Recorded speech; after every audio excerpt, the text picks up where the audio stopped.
এখন এর মধ্যে ডিমগুলো দিয়ে দেবো, যেহেতু পানি অনেকটা কমে এসেছে। তো এর মধ্যে কিন্তু আমি এখন ডিম দুটো ভেঙে দিব।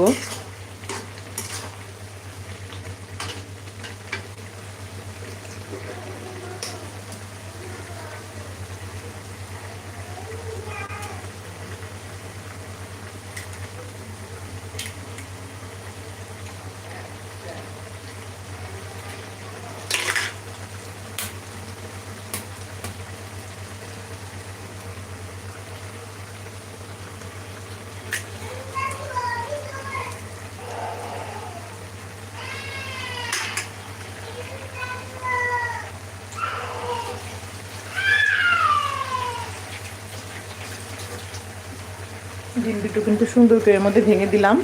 এখন একদম লাউয়ের সাথে মাখিয়ে দিচ্ছি।